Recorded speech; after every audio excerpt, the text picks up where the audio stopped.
Horror movies and shit. I'm your host, Jim, and with me as always is... Mark. Why do you say it like Mark. that? Mark.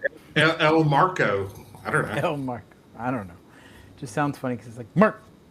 Yep, Mark. Like my dog's looking at me. It's So the Mark, Mark. you've been gone for a while. What's up? You've been gone for a while. I haven't been gone for a while. You've been gone for a while. I didn't go on a cruise.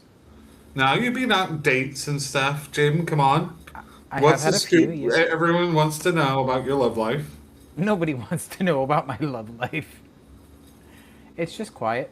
I mean, I've been out on a couple dates. Nothing fancy, nothing crazy.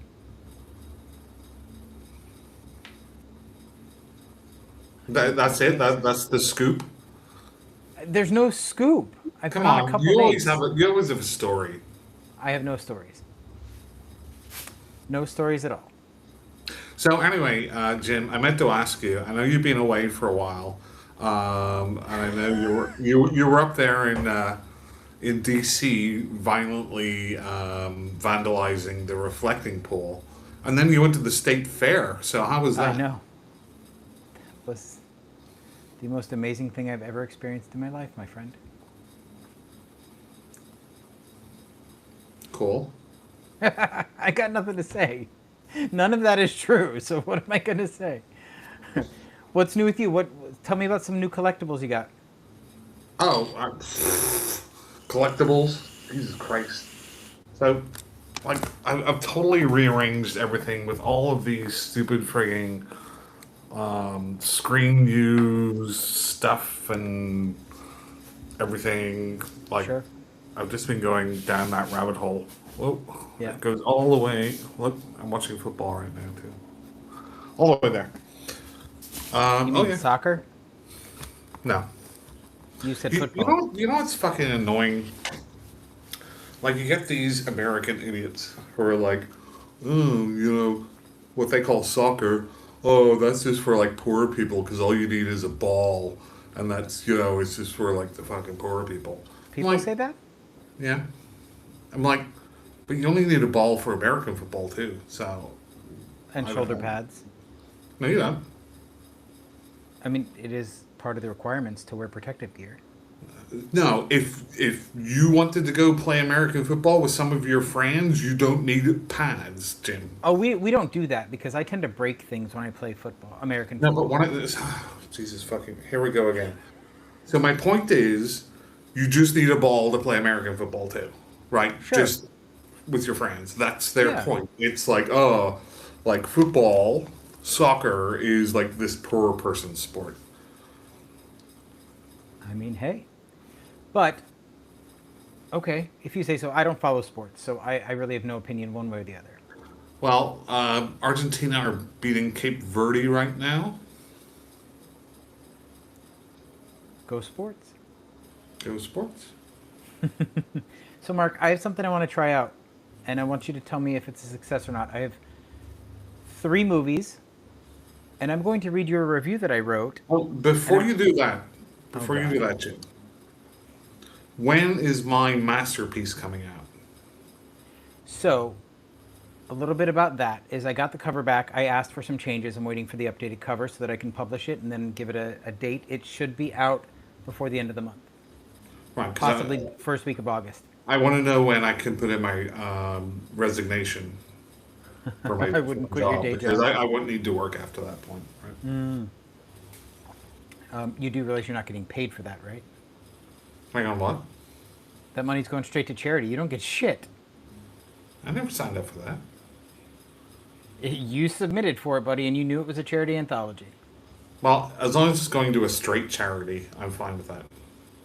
It is going to a very LGBTQIA supportive charity, but okay. So let's just talk about it, right? Let's hang on. Let's just hold on. I have to get a new agent. Okay. So let's just fill everybody in because there's 97,000 people watching right now. So last year we put together an anthology. Well, I shouldn't say we. I used the podcast name. You didn't do shit. Last year, did you? Oh, last year? Yeah, for the first Not one. this one. Yeah, not this one. Well, I provided. Did you contribute at all to the process Yeah, last yeah, year? yeah, yeah, yeah. I sent good How so? vibes. I sent thoughts and prayers, and that's Thought- as good as doing something. no, no, it's not. So anyway, last year under HMS or Horror Movies and Shit, we published a charity anthology called Bizarre Splatter Patterns, and 100% of the proceeds went to the Point Foundation, which is an organization that gives college scholarships to LGBTQIA youth. I thought it was going to West Point. I thought you were giving it to our brave men and women who That are was going not to the go case. die because of. That was not the case. Then I liked it so much. I had so much fun doing it that I put together a second anthology series called Bizarre Splatter Patterns 2. This one, however, has a slasher theme, except for Mark's story because he can't follow directions. But anyway, I don't and understand what you mean. the proceeds from this anthology are going to go to an organization called Scares That Care. Now, Scares That Care picks 3 families a year and donates money to them. One is a burn victim, one is a domestic abuse survivor, and one is a child with a terminal illness. And they help them with their bills and all of that. So So I can't What's retire. happening? You cannot retire. Jesus Christ, Jim! I spent 30 minutes on that. I mean, at the age of 60, you shouldn't be looking to retire yet anyway. You're not fiscally set up for that. Okay, you and your mansion. Come on. My mansion, Yeah. What wing are you in? your house is bigger than mine. Well, that and other things. But anyway, let's go. Let's That's not what move your on, wife Jim. said. It's not what your mom said. That's disgusting. That is fucking gross, dude. Anyway, let's move on. So there's that. I also wanted to mention, you know our buddy Devin Oman from Dead Prairies Production? Mm-hmm. You don't know this, but Horror Movies and Shit has sponsored his film festival. Well, I put a lot of work into it. Yeah, you did. Mm-hmm. How much work did you put in? How much backing did you give me? There was lots of thoughts and prayers went into it, and so But super excited. If you go to my Facebook page or the Horror Movies and Shit Facebook group, you'll see the post where he talks about the movies they'd selected for this lineup. So very excited. It's been a dream of his for 10 years, so I'm excited for him. Mark, you doing any conventions this year? Have I? Are you going to from this Yeah, point to the end of we're the year? going to do spooky. Not Scaredice? And probably Scaredice. I Although, was going to say, have you seen the guest list for Scaredice? It's pretty impressive. yeah, I mean, I've kind of this is another tangent. I'm kind of sick of like the whole industry of autographs. Sure. It's just become like soulless, and it's not the celebrities' fault. It's not the people's fault. It's just what's happened is Become that big everyone business. sees it as a revenue stream, apart from the people that are actually just wanting to go to meet their Sure. celebrities and collect autographs for themselves. But there's so many people that are there, and like I swear to God, the number one thing you could just say, right, and this is what happened, not even just like the prices going up and everything else, but now every convention you go to, they have like the JSA certification booth, right? And the only reason you need a certification on an autograph is if you're going to sell it. Right. I mean, you can see every single one of my autographs is personalized. Yeah, and you know what? It's over the last few years, whenever I go to, get an autograph, they're almost shocked when I say, "Do you want it personalized?" Yes. They're like, "Wow, you're weird." Well, I mean, you are. It's well, not for that reason though. but it's become kind of soulless to me. So I'll still go to these conventions, but I mean, unless there's somebody I desperately haven't met or want to meet, I'm kind of that's why I've kind of switched to getting like the screen used props and stuff. Sure. I just find them more enjoyable now than going through all that fucking hoopla, and That's fair. just and like the fucking people were talking about the last Spooky Empire and Brad Dourif and stuff, and his line is like 3 or 4 hours long. I'm like, I don't know that like there's very little I would stand in line for over 30 minutes like to do in general. So yeah, nah, fuck that. So I have a few, and another thing that I wanted to talk about is I went to a convention, well, not really a convention, more of a film festival in Madison, Indiana last year called Horror at the Ohio. And I'll be going back this year. Mark has graciously declined to go with me. Thank you. That way I'll be sure to enjoy myself.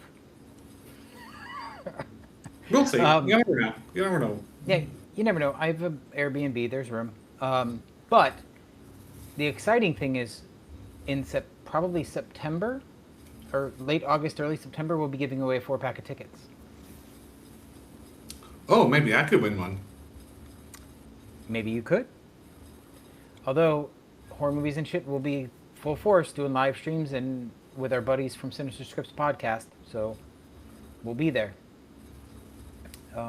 Anyway, so that's that.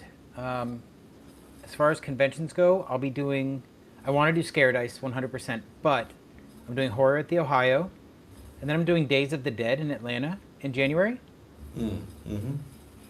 All 4 of the original Cenobites will be there. Ashley Lawrence will be there.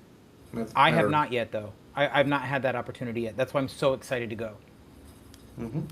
I cannot wait. Super excited because we've been lucky enough to talk to Simon Bamford. I doubt he'll remember, but great human being. Oh yeah, lovely guy. The only one from the main cast I haven't met yet is Claire Higgins, and she was supposed. Huh? I think she will. I think she's supposed to be there also. And she was supposed to be at Spooky, but then there was a hurricane, and then I think she was ill the next time or something. So, but yeah, they're all lovely people. I can't wait. I'm so excited. I hope that I can get in to see Doug Bradley. That would be a dream. Yeah, he's very nice. Of course, us being from the UK, we just talked about the weather whenever I talked to him. Okay, are you ready to try this, Mark? Yeah. Now, are you going to give me a hint? Are these like new movies, old movies? No. These are movies that I guarantee you've seen. Okay. Because they're all from your favorite decade of film. The 1930s. Yes.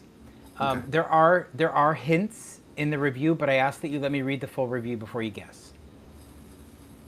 Okay. I'll allow it. Okay. Perfect. So, starting with number 1. Most zombie films ask deep philosophical questions about the human condition and the collapse of societal structures. This film asks, what if the apocalypse was triggered entirely by a middle-aged guy trying to show off to the new hire? What follows is an absolute masterclass in escalating panic. Forget the slow, melancholic Romero-style shufflers. These ghouls are fully caffeinated, surprisingly articulate, and athletic enough to run a 4-minute mile. They don't just want random flesh. They have very specific, nutritionally balanced diet in mind. And they're not above hijacking an ambulance radio to order delivery. Throw in a gang of new wave punks who choose the absolute worst night to party in a graveyard, and a soundtrack that goes entirely too hard for a movie featuring a talking half-dead corpse tied to a table. Jaws. You got it. You dick. I mean, who wouldn't know what that is? That's not exactly difficult. What movie is it? I got it after, like, your second sentence. Yes, I know you did. But what movie is it, Mark? Tell me. It's, in fact, speaking of what date is it today, Jim? Return of the Living Dead Day. Yeah, July 3rd. Which is why I threw it in there. And again, I've met a lot of the cast. I have been lucky enough to talk to Linnea Quigley, who plays Trash. I've met a number of the cast. They're Yes, all but very have you nice. sat down with them for an interview? Are you jealous yet? They all gave me a kiss. Oh, did they? Yeah. Oh, nice. Okay, you ready for another one? Is it going to be more difficult, or am I just going to be like Evil Dead 2 or something? I took it easy because I didn't know if this was going to work, so I really So, wanted to know if you no, enjoyed it. So I didn't make it difficult at all. so let me clarify, Jim. Are these like reviews that you're putting out online and you're just reading back to me? Or No, are these are ones I that you've just specifically wrote for written- this. Okay. These are Yeah. movies you've seen, and I wrote these to try and be a little fun. That's all. So how about we do this to make it more fun? Like read your first sentence and then I'll see if I can get it, and then read your second sentence, right? And we'll see how quickly I can get it. And then you Okay. can read the whole thing. Sure. This movie boldly asks, what if we took a perfectly good summer camp, filled it with adults playing teenagers who are exclusively motivated by hormones and monopoly, and then killed them one by one for 90 minutes? Monopoly. That was Friday the 13th.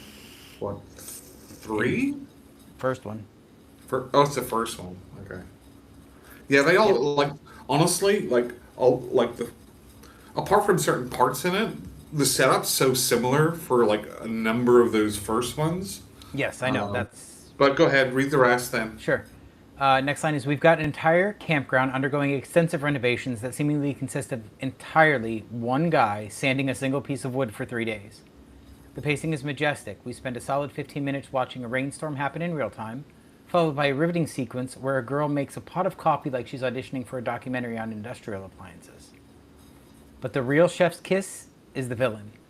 Forget your modern tracksuit wearing superhuman juggernauts. This movie features the ultimate antagonist, a heavily cardigan senior citizen with a severe axe to grind about water safety. You know what's so funny talking about conventions? Like, I just love people like, what's his name? Ari Lehman? Yep. Like, he just had like that, he was just like that kid for like 2 seconds as Jason, and he's just made like all, all his money from it. You go, girl. So you're gonna get this from the first sentence, this last one. I know it, but let me finish the sentence, okay? Okay. The teenage logic in this movie is immaculate. Our heroine discovers that her friends are being aggressively turned into human confetti. So her survival strategy involves consuming enough black coffee to kill a horse, watching late night TV, and setting up a series of highly elaborate Home Alone style booby traps involving a sledgehammer, light bulbs, and tripwires. I think if we're going to continue this, Jim, and maybe I'll have a stab at it, we need to make it a little bit more obtuse, or I do agree. or I do movies that aren't so famous. I do agree, but we're just trying this out, so I wanted to make it fun first. Well, you So didn't do really you think- succeed in that, did you? Fuck you. But the point of doing this is, do you think this is something you want to try again? I think it's fun. So, what was I think it was on YouTube or something, and people were trying to guess, or somebody was trying to guess, like movies from like really bad descriptions of them Yeah. online, and that's kind of funny. So maybe we could throw a few of those in. We can still workshop Like this a badly bit, but I wanted to described- try it. Badly describe Jaws. Go. The mayor causes a lot of people to die. 3 guys have a terrible fishing trip. I don't know. Like one sentence. Anyway. All right. Okay, I think that's something that which we can evolve. Yeah, it doesn't have to live on like this, but it was a thought. Wanted to try it. It's crazy, Jim, you having an original thought. Listen, Dick. I What know did you bring people- to the table when I asked about new ideas? Hang on. I know people were talking, you were saying about, do our own top 10 lists, like our own ones. And I'm like, Yeah. We used to, well, I used to do that, and then you used to just bring up like Google fucking top 10 Sure, I lists did. all the time. But we can work on that too. I just don't think it's something we should do every episode personally. No. If that, keep both of our fans happy. So, have to switch it up. So anyway, what else you got for me, Mark? So, Jim, it's been a long, long time since we've talked. So, I It has. figured we would just kind of initially catch up to what we've watched and read and all that sort of stuff. Before we do that, are you excited for fall too? Yeah. I mean, I'll be Yeah, I know you watching. like the first one. That's why I'm asking. Jesus, my head is huge on this. Anyway, so Mark, what have you watched? Okay, so let's just start with some of the things. Like, I finished The Boys. Did you finish The Boys? I did. Yep, I did. So I know there was a lot of kind of like backlash against that last season. So what are your thoughts about it? I didn't think this season was too bad. I thought it sort of wrapped things up a little too neatly and quickly. That's really the only complaint I have. The only complaint I have about it is Homelander turning into a sniveling little bitch. I hated that. Like, I wanted him to get his just comeuppance. I wanted him to be a smug prick right to the end. Okay, is that your What about you? all your That's it. thoughts? That's my only complaint. So I so I think I will be honest. Frenchie's death hit me hard. I loved that character.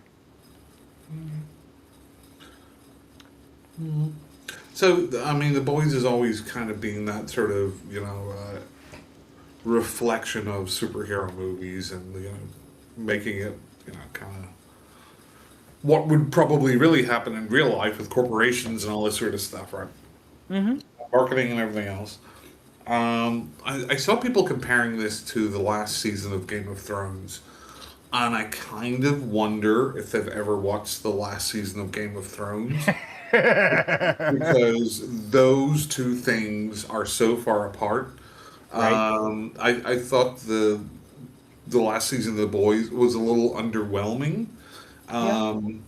I think unless Anthony Starr is there or Eccles, what's his name? Jason Jensen. Jansen Jensen Eccles. Ackles. Although even he got some pretty bad lines, but I thought like Huey and Starlight and stuff. I just thought they were kind of like going through the motions as characters. Let me I didn't let me really. I thought they were kind of boring. Yeah, you bring that up, and let me just say this: Starlight is an obnoxious character. She's had zero character development. She's still a whiny little brat that gets her ass kicked until it really counts, and they've never changed that about her. And I hate that. So, I mean, I would say she kind of became a bit more nihilistic at, at the end, or cynical, which it was fine, but I mean, I think her character development in the first three seasons was pretty strong. And like it's the same with Huey. I think they just kind of like petered out and like they're just like background characters in this in the last season certainly. Um, as far as the pacing of this, it's weird to say that there's too many just kind of like people saying penis, dick, ha ha ha ha for the boys because it's always had that, but it seemed to become like that was their go-to for Like a joke. funny lines, right? But just everyone was saying it there. I'm like, you could do you could do that a little better. And a lot of this kind of felt like filler, Yeah, and setting up their spin-off. that's fair. I don't feel that.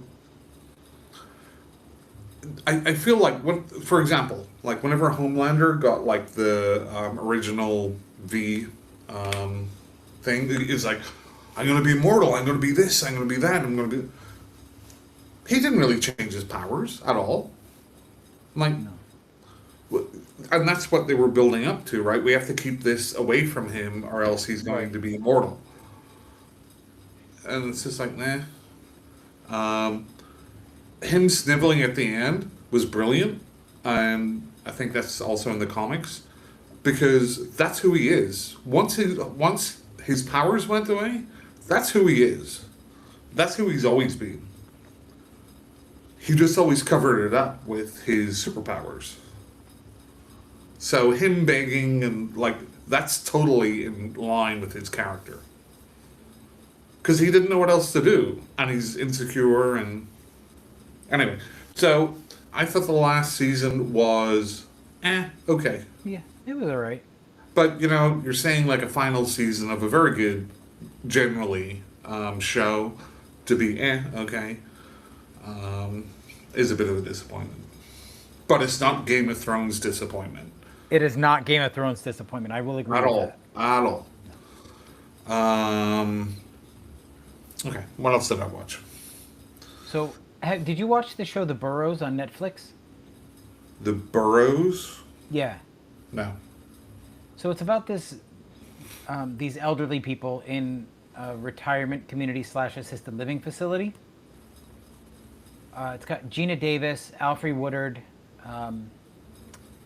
Ed Begley Jr.'s in it. A few other big names. I can't even remember the main characters. Alfred Molina, I think. And they think something weird's going on. That's all I'm going to say. It actually turned out to be a lot of fun. I liked it. I was really sad that Netflix canceled it after one season. It almost sounds like a setup similar to Bubba Hotep. Not quite. It does not take the supernatural route. Well, I'm just saying, like older. And is it a retirement home, or are these just older people who know each other? So it's a retirement community, right? They're all in like independent living in their own homes in this community. So it's like Cocoon. And then once they're done, once they can't live on their own anymore, there is an assisted living facility on the same property.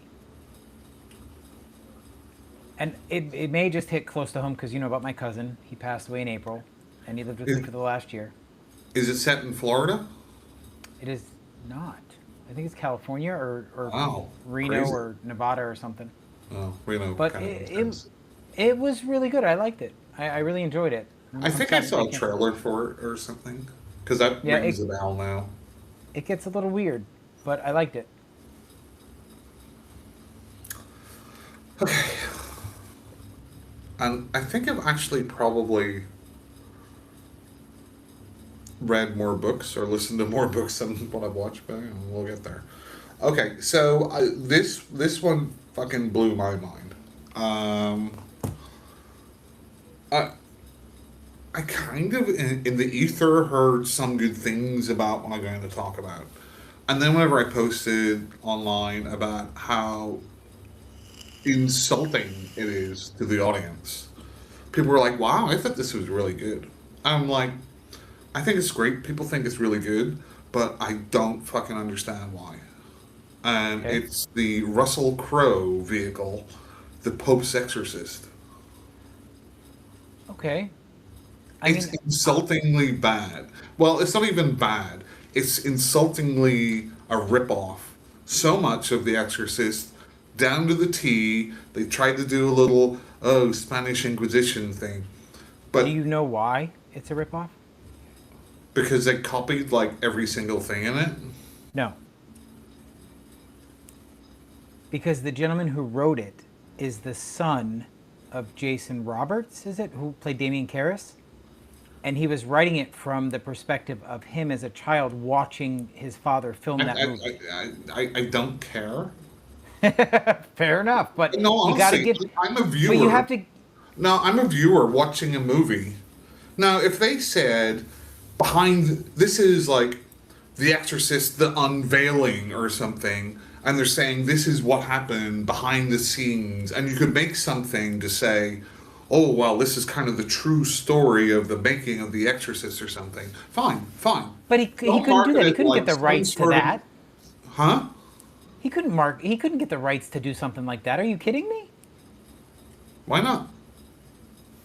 That's a lot of investment, my friend. But that's neither here nor there. I didn't particularly But I'm care for the sorry, Pope's that Exorcist. doesn't like I don't give a shit about somebody's personal involvement in something, and that's why they wrote it. And da, da, da. I'm watching a movie that's just a fucking ripoff, and there's been a million Exorcist ripoffs that copy like so much of it, but this one is like I think the most egregious. I'm like I didn't know it was supposed to be like a fucking almost shot for shot in certain scenes, are the same beats and everything. So I'm going in thinking, okay, somebody's got a new a different take on the possession thing. I'm like, why am This I is watching not all a these different scenes take. from The Exorcist? Like it's a kid and they pull up his shirt and it's like help me or fuck you or whatever like we and maybe this would have worked if there hadn't been a million other Exorcist ripoffs that also did the same thing.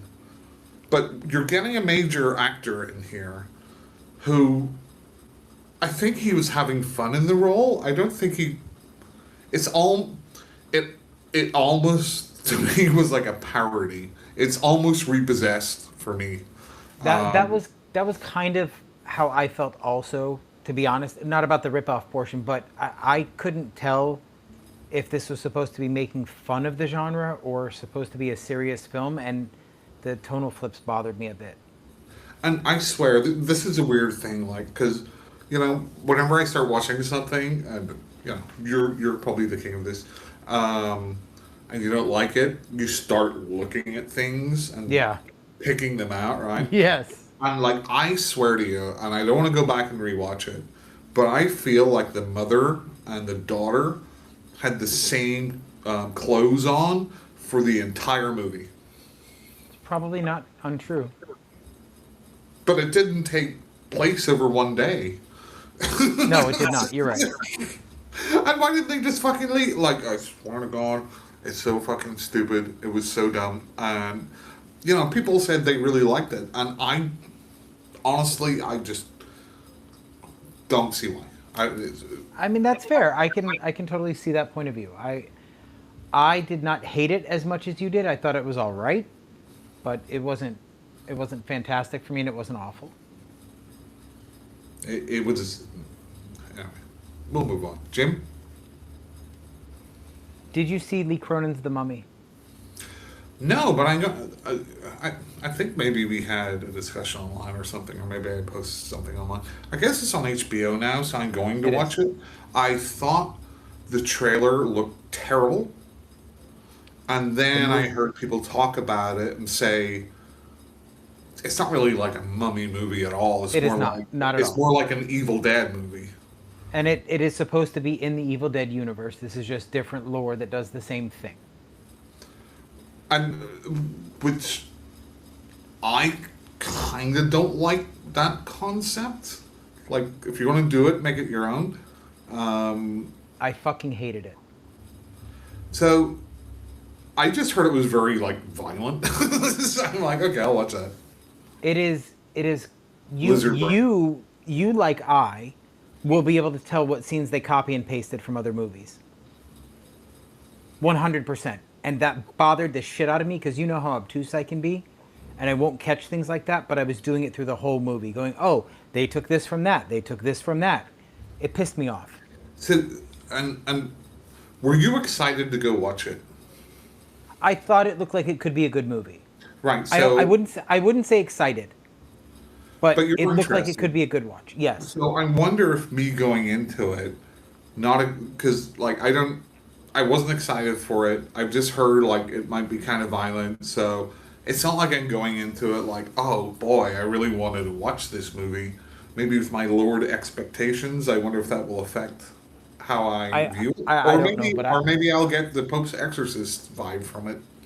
I I was so pissed off by the copy and paste shit that I saw that it killed me. Oh, but how can you be so? Let's not. So I think that the Pope's Exorcist, if the Mummy is more egregious than that, I will be shocked. But But you, the difference is I knew the backstory about the story. So I went in expecting to see that, which is why it didn't bother me like it did you. Oh God, so bad. Anyway, no, I will be watching it, and we'll see. We'll see if I get the same vibes. Now you've told me about it. Should I then be like, well, I should expect that, so I'm going to, not look at it in such a bad light. It may help your opinion of it. I, however, hated it. Speaking of Evil Dead, what do you think about the Evil Dead Burn trailer? I'm not sold on it, but I am going to see it opening night. I already bought my tickets. I didn't really like the last Evil Dead Rise. Yeah. But this trailer felt very, and we'll talk about another trailer too. It felt very video game. Yeah. Felt very like Resident Evil or something. Yeah.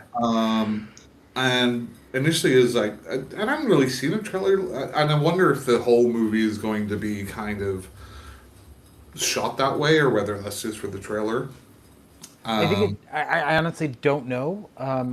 I will say I'm not as excited about this as I got for Evil Dead Rise.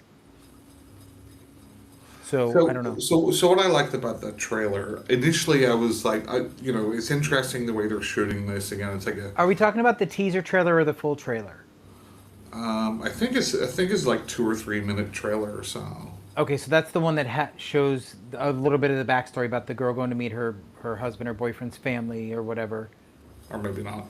Not just the one of them in the house getting brutalized. It's just kind of like a one take thing of the girl going kind of through the house. That's the teaser. Okay, so that's kind of a long teaser, but anyway. So I haven't seen the other one, and I'll probably avoid it because I like the teaser. So just talking about the teaser, it was like, okay, this looks kind of like chaos, which is good, but the one part that I did like, I'm like, okay, I'm sold on this, is that they had a shot of one of the people, and the Deadites are kind of floating off the ground. Yeah. I'm like, okay, that's what you need in this, because it can't just be like a zombie movie. I think Evil Dead needs, kind of that supernatural element. Yeah. And then there was the trailer for the Resident Evil movie coming out from Craigers, right? I haven't seen that yet. A lot of people are saying it doesn't look very Resident Evil. And I would kind of agree with that. But I'm interested to see what they do with it. I mean, I don't think there's enough in the trailer. And honestly, less is more with trailers sometimes. I still want to see somebody do a Fatal Frame adaptation. I mean, the closest you're going to get is probably some J horror or K horror, for Fatal Frame. So, hold on a minute. We're going to do this because I have not seen this trailer yet, so we're going to watch it together. Which one? Resident Evil. Okay. Now, before you start, Jim. Yeah. Have you played any of the Resident Evil games? No. Do you know anything about Resident Evil? Not the games. So, you've probably only seen, like, the Milla Jovovich. Yes. And those are nothing like the games for the most part. Absolutely nothing. Okay, so you ready? Mm-hmm. Can you hear it? Yeah. Hello? I had a little bit of a problem on the road. I was wondering if I could use your phone. Hello?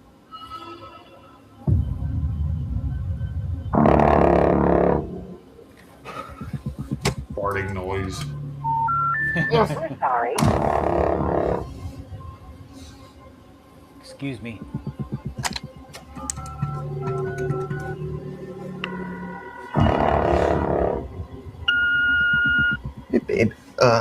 Look, I'm really sorry that we got disconnected earlier, but some things have happened.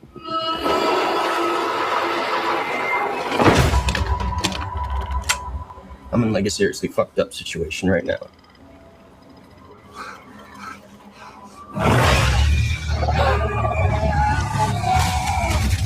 And it looks like there's a chance that we might not get to talk to each other again.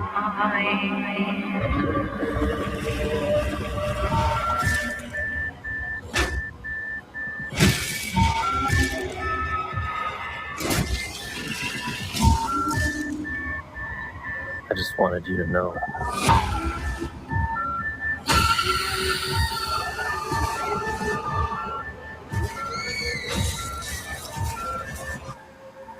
I love you.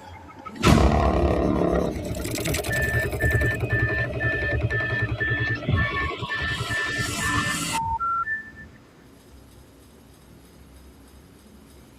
don't know how I feel about that. I'm It not. feels. I'm not it's- excited. It feels well. I definitely see like weapons in this trailer. Weapons is a movie which I like. I don't love. The ending was a chef's kiss, though.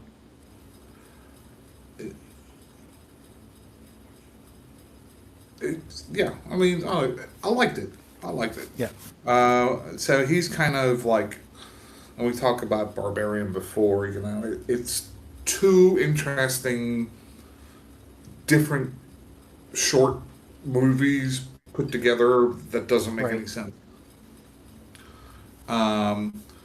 But people talk, oh, Zach Gregory, he's the new, fucking new horror master. Like, Everybody's the new horror master. Makes me sick. Anyway, you make one or two movies which people like, and now you're the new horror master. have you seen Backrooms, Mark? I have not. I went with our buddy Tim King to see it. I hear it's divisive. It's garbage, is what it is. It's not divisive. It's garbage. I know nothing about it, so I don't want to know anything about it. I know that there's an elevated message in there somewhere. I'm sure there is, but I'm just too stupid to figure it out. But I hate it. I hate the movie. I hate this fucking term, elevated horror. Like, I think that's the most bullshit thing I've ever heard. It's up there with torture porn. Yeah. This is elevated horror because it's smart or arty. Well, you could just call it an art horror movie. Elevated. Like you need to have some fucking genius intellect to understand these. Yeah, it was Maybe not good. symbolic movies or something. You don't need that. Oh, this fucking elevated bullshit. I watched The Punisher: One Last Kill. I've never seen any of the Punisher films. And this is I think it's like an hour long, like one-off. I think, what's his name that plays the Punisher? Shane. Shane, what's his name? Yeah. I take that back. I saw the Thomas Jane Punisher. Long time ago. That's the only one I've seen. You haven't seen the Dolph Lundgren one? No. Anyway, this is kind of just like a one-shot thing. It's very kind of like the Raid Redemption or Dread, where it's kind of just like action scene after action scene. I think it was fine for an hour long. I mean, good for him. He wanted to make it. I think he wrote or directed it or both. It was good enough for an hour. I mean, it's not going to be the Raid Redemption or any of these movies, but like The Night Comes for Us or whatever. But it was, it did exactly what it says on the tin. Okay. Okay, Jim. Fair enough. Have you seen on Netflix? There's a movie called Apex with Charlize Theron. No. So she plays this extreme adventurer, right? And her husband gets killed in a mountain climbing accident where he's begging her to go back because the weather's getting too bad or whatever. Needless to say, he dies, and that's how the movie starts, right? So I'm not giving anything away. But she decides on the anniversary of his death to go canoeing, and I think she's in Australia doing some rapids, right? She's kayaking down some rapids. So it sort of gave me like River Wild with Meryl Streep and Kevin Bacon vibes. Was not that at all. Is it more like Deliverance? Not quite, no. I don't want to give anything away, but like Taron Egerton, you know who that is? Yeah, from what do you call those movies? The Kingsman. Yeah. So he plays a villain in this film, and I don't think he was believable. I never really liked him, honestly. In those movies. I generally do. I generally do. I just don't think in this role he got the right level of crazy for what the film was trying to go for. But that being said, Charlize Theron is always a powerhouse in everything she does, so she carried the film, and she did an admirable job, and it was a satisfying watch. Okay. Mark? What's Jim's rating out of 10 canoes? I don't know, 5. Five it was canoes all right. out of Yeah, 10. it was all right. It just wasn't great. Okay, next one. Talk about kind of like arty type of Caveat. Have not seen it yet. So I think is it the same guy? Like there's a newer like Stop motion, right? No. Oh no. Hokum. He did Hokum? I liked Hokum. I think that's the same guy. Now I don't know. Maybe I invented that. Caveat. Hokum.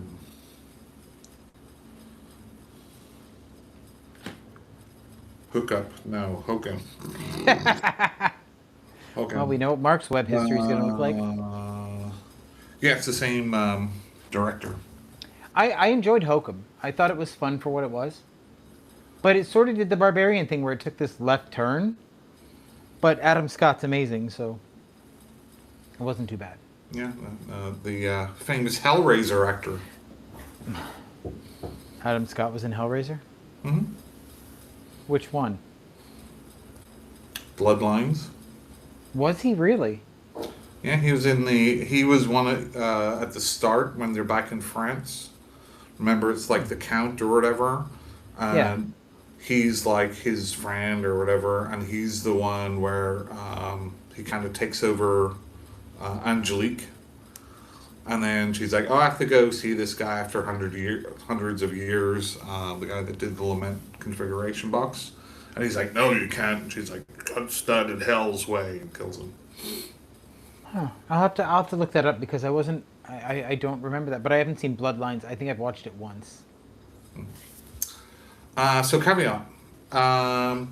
This is about a man who is hired by somebody he thinks he knows to go basically babysit this woman, or teen, like I think she's maybe 20 or something, in this remote house because she's a little psychotic.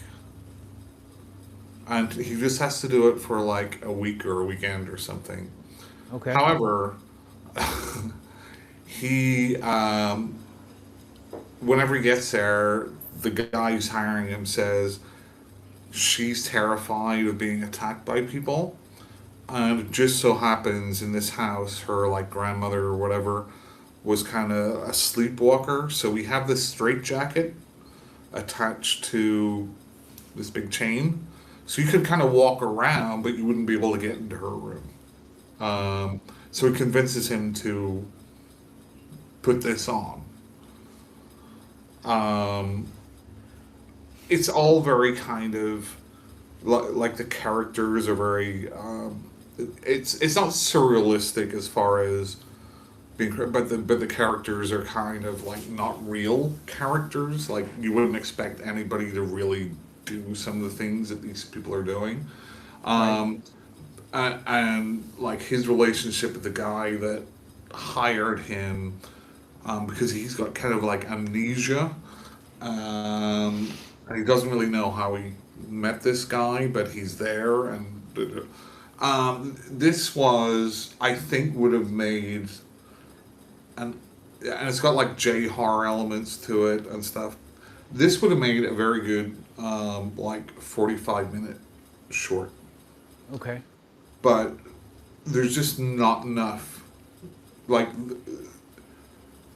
the the mystery gets kind of revealed, and there's just kind of a lot of pondering, and the guy just doesn't act like any normal person would act in any of these situations.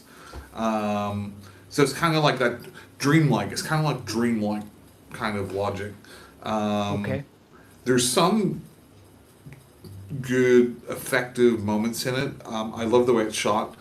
Color palette is all yellows. Like, it kind of annoys me, some of these art directors that just stick to one color palette all the way through.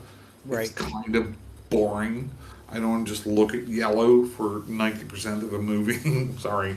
Yellow or like brown, tan, just like, okay. I think it's worth a watch. I mean, I haven't seen Hooken, but if you like that, you might like this too, since it's from the same director. I did think there was good elements to it. It was just, and it was just an hour and a half, but it felt too long. Right. And again, kind of that sort of dreamlike character where they get hurt, but they're just like, oh, I should really defend myself here, but I'll just kind of walk away. Right. Like, what are you doing? What are you doing? And unfortunately, like, I don't know why they did this. So he's supposed to be in this like straitjacket thing, right? Where he can't get out of it. The guy has to come back and unlock it. Right. But they shoot, they have shots from behind him a lot, right? And you can see there's like two big buckles here, which you could probably, just remove. Mm-hmm. Or you could go get a knife and just cut it off if you wanted to Right. get out of it. It doesn't do any of that. Like, what? And that's what I mean, where it's like characters. I think it's more about atmosphere than about specifically like plot or Right. normal character actions. But it was okay. It was alright. Nice. Jim, what's up next? I'm trying to think. What did I go see? What was the last movie I saw? Oh, not horror related, but I saw He-Man and the Masters of the Universe. And? I loved it. Well, I thought you would. I thought it hit all the right notes, being completely self-deprecating. I thought it was a really great homage to the cartoon. The only criticism that I have of the film is that the actress playing the sorceress should have played Evil Lynn. She would have been a lot more fun, and the actress playing Evil Lynn should have been the sorceress. That's the only thing I really had a complaint about, but it didn't ruin the movie because they're both in it for so little time that it didn't bother me. Now, is it better or worse than Masters of the Universe?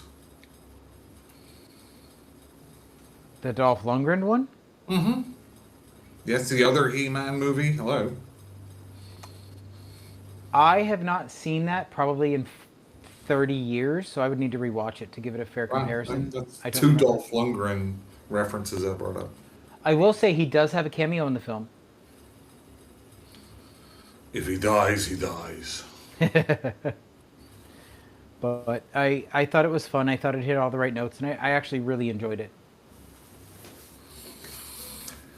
Okay, so Mark? what's the big movie right now, Jim? If I had to ask you, what big sort of horror movie Obsession. People being, huh? Obsession. Yes. Have you seen it? No. Okay. And you? Yes. And? It's a movie. So I don't want to spoil anything, but I went to the movies with my wife, and she's like, "Well, yeah, she's just acting like a normal woman." I'm like, I was kind of thinking that too, or just somebody very clingy, and I guess that's kind of the point. But Like Glenn Close clingy or worse? well, again, I don't want to spoil it for you, so it's. I think this would be a spoil. No, I'm not going to say. So anyway, I thought the movie was fine. I will say, like this should like I hope this doesn't put you off because, again, I think it's a fine movie. It's 7 out of 10 for me. Good, But good you're one-time easy on watch. it. Huh? You're easy on movies, so I can't really count. No, it's a good. It's a decent one-time watch. It's not worth all the hype. I love that. I think it was made for under $1 million, and it's got all this attention. It's well shot. Um, however, the main guy in it, I swear to you, both looks and acts like Corey from Halloween Kills Oh fuck or me. Ends. Sorry. I swear he's got the same kind of like curly hair, and he's just a fucking loser, and he's just so annoying. But you know he's written that way. I'm not gonna like dunk on the actor for that, and there's a reason. You know you're not supposed to like him. But yeah, he's just such a fucking dweeb, and I would understand if they wrote that character for somebody who's 14. But just like Corey, he's not 14. He's supposed to be like fucking 20 or something, or 25 or 23 or something. Do the band geeks show up? Yeah, they beat the shit out of him. But overall, I think it's a. I mean, I don't think I think it's on streaming now. I don't. It is not yet. Well, soon. I mean, I don't think it's worth going to the movies to see it, unless you want to support kind of like indie up and comers. But again, everyone's talking about this director now and stuff like, "Ooh, he's the next big thing." Like, shut the fuck up. Make 5 good fucking horror movies, and then we can Right. start talking about it. Not just you made this like sort of budget thing, and then it got picked up and word of mouth and whatever. I mean, there's nothing original really about this that hasn't been kind of tackled. I mean, it's Obsession. No, and I mean, right? It's right. He uses that whistle or whatever to make a wish, and like we saw it in The Craft. We've seen it in so many movies. So it's monkey. It's the monkey paw, right? That it's Yeah, right. And I actually quite like that trope because, as far as like a story, it it solves so much of like having to do like why is this happening and da da da da da and trying to like figure it all out. You just say, oh, it's just a wish. Okay. Well, I mean, but that's sort of like Companion, right? That where they made the sex doll, or they programmed the girl and then she becomes self-aware. I thought that was well done. Yeah, I wouldn't say Companion's like a monkey's paw movie. No, I'm saying that trope, right, where you take away the person's free will, so they can't act any way but the way that Well, they're supposed to act. it's more about the monkey's paw is more about the ironic, it's a wish, right? And it's the ironic punishment you get for making that wish, right? Right. It's done a million times. Wishmaster, right? Yeah. But I mean, overall, I thought it was fine. Again, it's 7 out of 10. I think it's worth a watch. I think it's good what they did with that money. There's a couple of scenes in it where, you can kind of tell it's lower budget's fine. But, like, does it deserve all this hype? I don't know. That's fair. I have one more movie, and Okay. then I'll quickly move on, or I'll let you speak. But I have some books that I've read or listened to. They Will Kill You. Saw it. So, what do you think? It was okay. I didn't think it was anything special. It was sort of like Kill Bill, right? With a supernatural twist, but it was just all right. I thought it was a lot of fun, and I don't think it's supposed to be taken Yeah, as much more than that. yeah, I agree. And I thought the action scenes were done well. What's that actress's name? Zazie Beats or whatever. Yeah, I thought she was very good in the role. she was all right. Um, no, I really liked her in the role. I'm like, am I seen her before?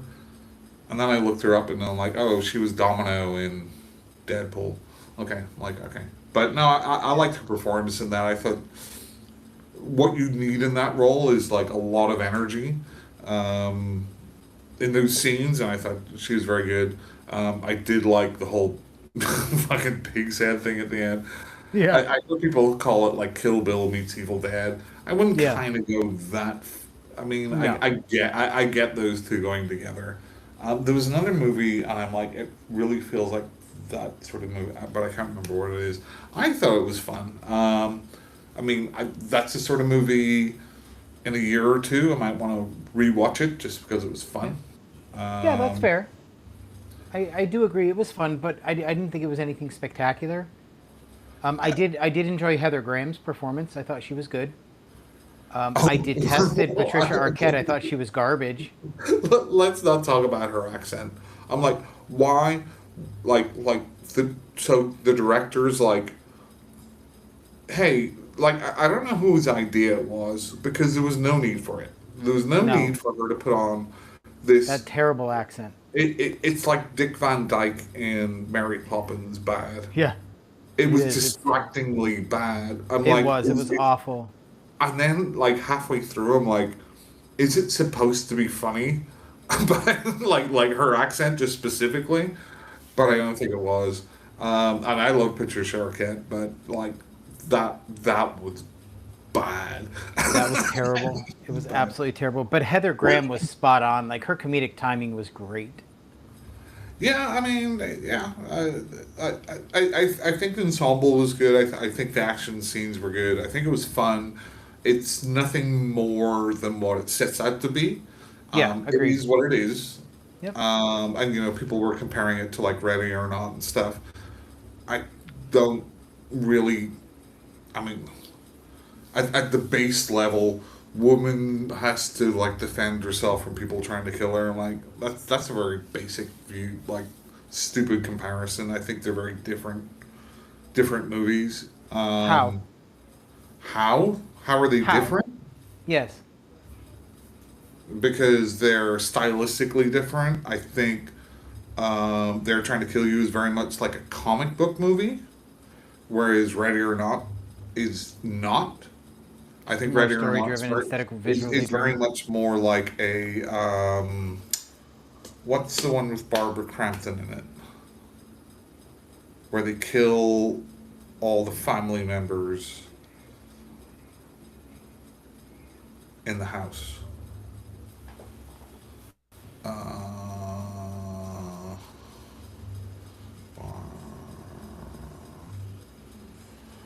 with and they kill fucking Ty West in it, which is a good thing. Suitable flesh. Now you're next. I Oh, thought. God, I haven't seen that in forever. I mean, I think Ready or Not and Your Next make great companion pieces. I don't think these two make very good companion pieces because I think That's tonally they're very different. I could see that. Have you seen the sequel to Ready or Not though? Yes. And Yeah, we actually talked about this on our did we?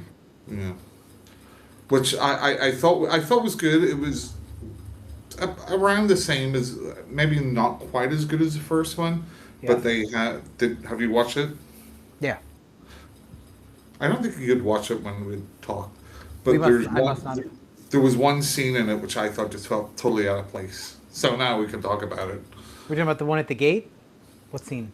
No, the scene where Catherine, what's her name, who's becoming a big horror star right Yeah. now, where she's captured by the brother, and he's just punching her in her face Oh over yeah, and yeah, over again. yeah, yeah. I thought that tonally was way different than the rest of the movie. I don't know why they put it in, because Oh, I I felt do. like Because if you remember right, they're showing the ease, the shit that the sister's going through versus what the girl from the first movie's going through, and the difference in how what's happening in those situations. It wasn't just about brutalizing the younger sister. Because there's several cutscenes between that where you see her getting the crap beat out of her versus how Samara Weaving's character is handling the fight she's got going on in the dining room. I just think that, to me, like the Ready or Not 1 and 2 are both full of violence, but it's kind of the fun violence. Yeah, fair enough. That scene where she's just getting punched repeatedly, I don't care whether they cut in and cut out to it, but the overall effect of that scene Yep. is just her getting punched in the face. Yeah. And that's very strange to me in that movie. And it's Okay, like, I oh, can see that. I'm like, oh, we already get this guy's a bad guy, right? And I think that weird tonal, like it just stood out to me, which is why I'm bringing it. Just That's like, fair. I can see that. I can see the change there. I will say I think that they're making the story too convoluted in this one, and if they do a part 3, I don't see it going well. I think they've Like the amount of exhausted. hoops they had to, the amount of hoops they had to jump through to come up with a cohesive story for this one, it would make it absolutely absurd to try again. I would. I think they've kind of exhausted the material. Yeah. As far as that, I mean, I think the first one. So the second one was very much like, oh, the first one you just thought it was this family, like specifically, but no, there's a greater cabal thing going on. And I think, Yeah. okay, that's fine for a sequel, but I don't know if you got much more leverage after that. I do love Samara Weaving though. I really, really think she's such a talented actress, and she really elevates. I agree, though. I will say that I didn't particularly care for her in The Bear 2, but I do think she's a great actress. You're kind of breaking up there, Jim. Am I? Can you hear me now?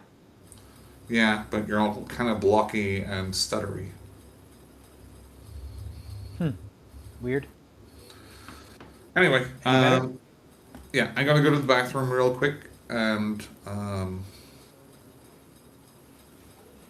Is it any better now? then we will talk about what I've read and what you've read. How about that? Can you hear me at all?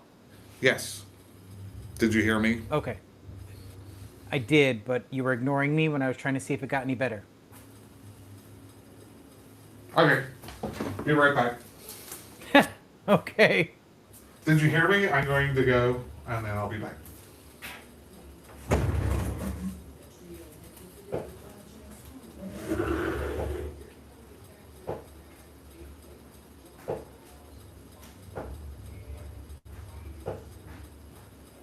Okay, we will be right back, guys.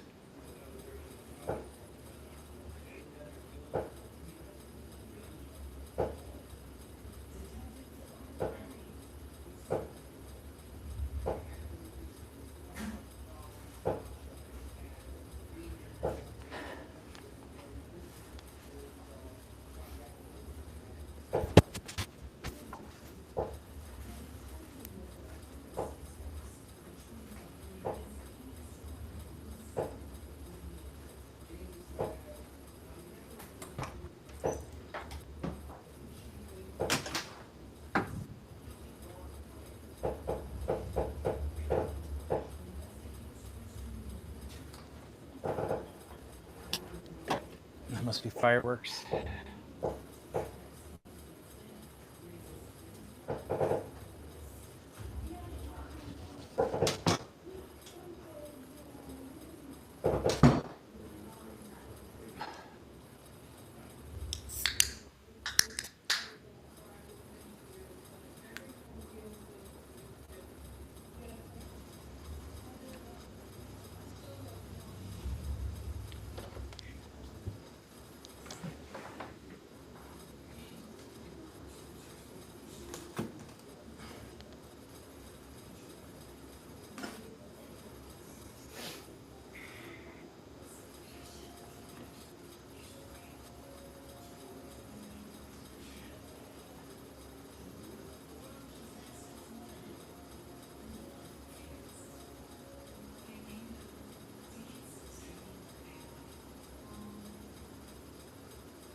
Am I any?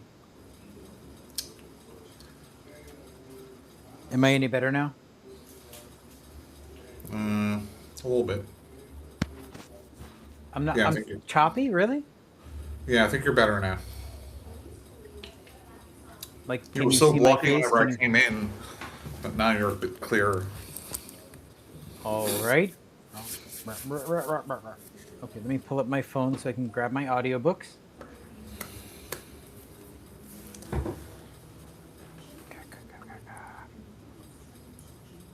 Okay, what do you got for me, Mark? Okay, so I read 3 books by Lincoln Child Okay. with the same protagonist, Jeremy Logan, who is an enigmologist. A what? An enigmologist, As in studies enigmas? right? He's kind of like an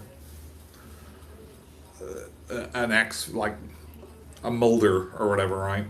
But Right. he's kind of brought in for weird situations as like a consultant to figure out what's going on because it's a weird situation the police won't understand or blah blah blah. Right. So the first one I read was, in fact, the best one called The Forgotten Room, Okay. where he's called into this kind of like think tank. There's another one like this, but like this think tank corporation where Right. one of the staff members kind of went kind of crazy and killed himself in a kind of crazy way. So he's kind of brought in there to figure out what happened to him, and it's very much along the Pendergast lines, right? He's kind of like Pendergast, right? Sure. But he's not the military sort of Sherlock Holmesian one. But he's trying to figure out, hey, why did this guy go crazy? Why did he kill himself in this way? What's going on? And that one's very good. I definitely recommend that one. A lot of intrigue. I thought the reason behind, like when I figured it out, was interesting and kind of made sense. So that one was very good. The next one was I'm just going to run through these because again it's the same character. Full Wolf, Full Moon, Full Wolf Moon, Full Wolf Moon. Right. So you can maybe guess what the mystery is behind this, right? Full Wolf Moon. Like, Werewolf. there you go. This one again, and these are all very well written. Good characters and the mystery. This one felt a little forced, like they kind of gave it away too early. What really was going on? I could figure it out. And this one's a little bit more out there with with kind of how the things were happening. But it was pretty good. And the last one was called Chrysalis, which is very much more like a Michael Crichton like tech thriller. Okay. And this is about again, he's called in by this company who's releasing these like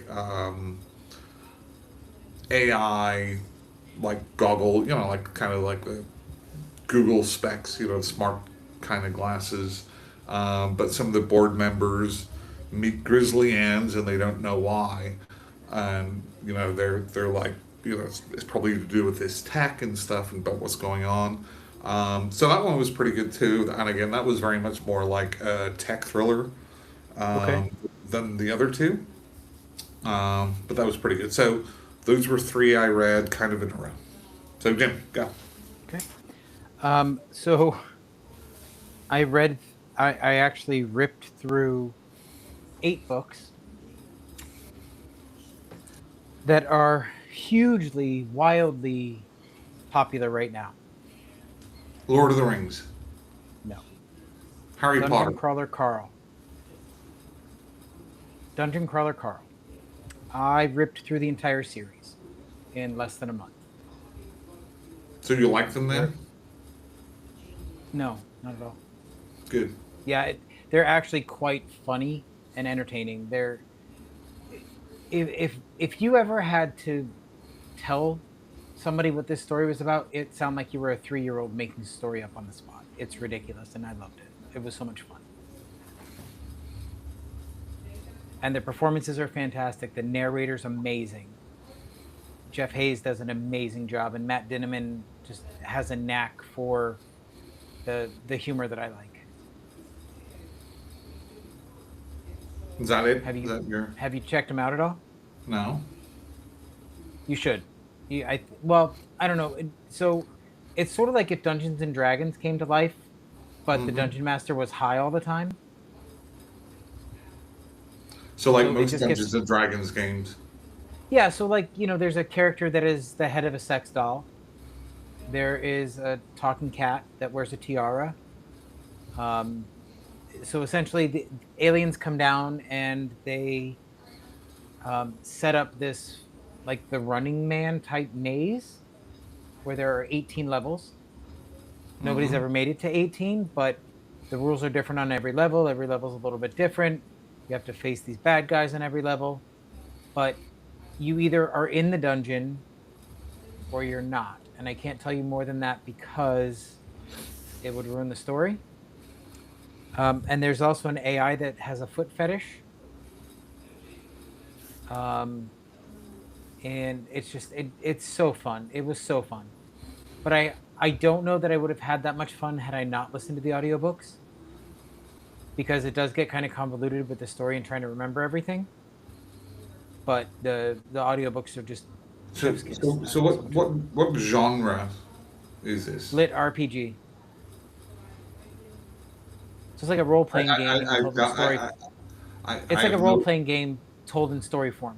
Lit RPG. I have no reference for that, so I don't know what it's like. So imagine do you ever play Dungeons and Dragons? No, but I know what they are. But what I'm saying is a story. I think you should give it a shot. I think you'd appreciate the humor. But is it like fantasy? Kinda. Is it adventure? It definitely adventure, but it crosses so many subgenres. There's aliens involved. There's gods and goddesses involved. There's all kinds of stuff. Is it kind of absurdist? Absolutely. Absolutely. And it's great. Okay, I think you should give it a shot. I might. I have What do you another got book next for for me? you. Huh? Go ahead. What do you got next for me? So, like, I don't know about you, right? But I'm like so indecisive about stuff. So I read those 3 Lincoln Child ones, and I'm like, I'm kind of done with that for right now. Like that character Yep. and whatever. I enjoyed them, but let's do something a bit different. I like when you look at like. I'm not like a huge like into authors and all of this sort of stuff. So when you look into horror or whatever, it's just the same old fucking Stephen King or Kuntz or blah blah blah blah blah. So it like I'm always trying to find somebody just kind of by myself, somebody with good ratings or whatever, but not one that I've ever heard of. Yeah. Just to see if they're good. Okay. So I came across, and I'm starting to do this. Just briefly read a synopsis, like a very short one, like maybe a paragraph. And like if that paragraph grabs me and it has generally good reviews, I'm just going to try it. Sure. So this one, let's see who the author is. Okay. I don't know if you've ever heard of this guy either. I mean, he's got good reviews. But the summary was like, oh, it's a killer scarecrow. So I'm like... Oh, that's the... Oh my god, I can. Is it the red book with the scarecrow on the front? I can't think of the name of it. That's what it looks like here. It's an audiobook, but Yeah, so yeah. I just read I that. haven't tried it yet. So I'm like okay, it's Killer Scarecrow. Those other books that were reading were very kind of like intrigue and depth and Nightmare Harvest. So I just decided to try this one. So I just thought maybe it'll just be like a silly B movie book because it's just about a killer scarecrow, right? Sure, It's called The Nightmare Man that's it. Yep. Okay. by J.R. Marquardt.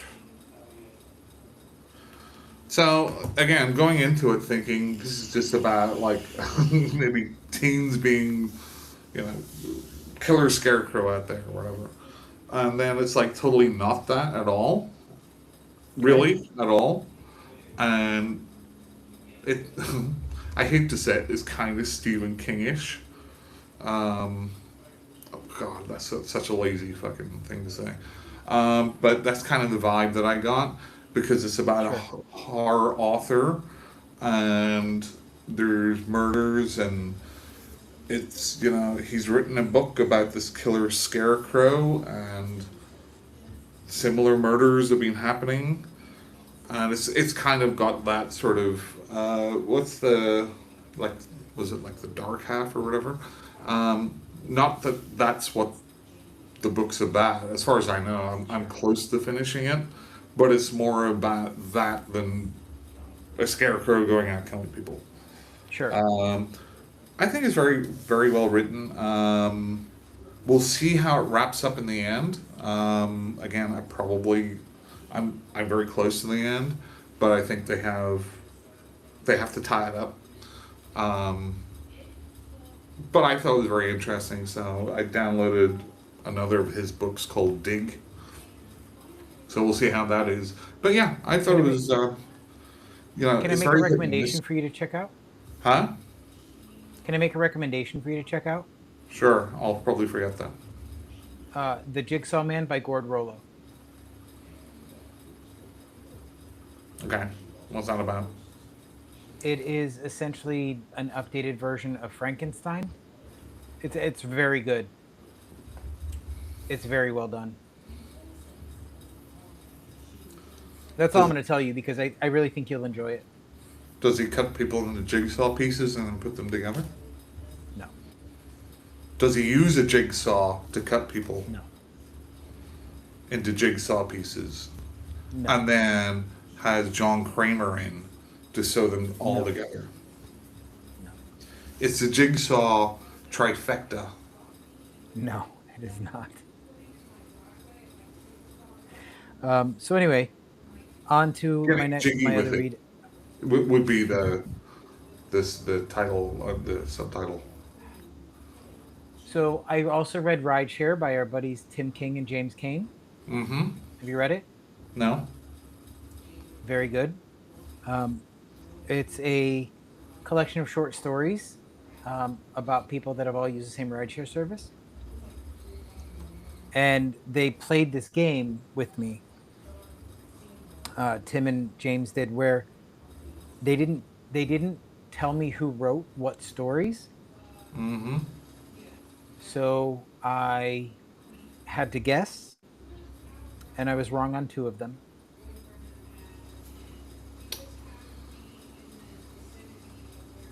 Okay. That's all I'm going to say because there are stories like James Kane wouldn't typically write that he wrote in this book. That's something that Tim King wouldn't have written. That he definitely got into. It was great. It was very good. What else? You got? Cool. I think that's it. That's all I can remember. Yeah, that's all I got so far too because I spent so much time with Dungeon Crawler Carl. I've been taking a break from the horror stuff and just doing lighter fare, which is how I got into Dungeon Crawler Carl. And now I'm currently reading a Max Abaddon book, which is an urban fantasy. Oh, I take that back. I did read Silent Path of Nights by David R. Slayton. It's the second one in his Dark Moon Shallow Sea trilogy. Cool. It's high fantasy, but you know how much I love David R. Slayton. Like, I'll read anything that man writes. It's ridiculous. Sounds like it's elevated fantasy. I don't know about elevated. I don't have a basis for comparison. I didn't read. Well, I don't know what high fantasy is either. So I use high fantasy as being like a full fantasy book versus an urban fantasy, which urban fantasy is grounded in modern day, just has fairies and elves and shit in it. Whereas this one is all world building, like Lord of the Rings type. Why wouldn't you just call it modern fantasy and fantasy? Why is it urban? I don't make the genres up. Yeah, but why would you call it that? Because that's the genre of book if you look it up. Do you call stuff elevated horror and torture porn because it's called that? Only if I want to annoy Mark. I'm just curious. Yeah, I mean, fair enough. All right, Mark. Well, it's been fun chatting. It's been a long time. Yes. We got to do this more regularly.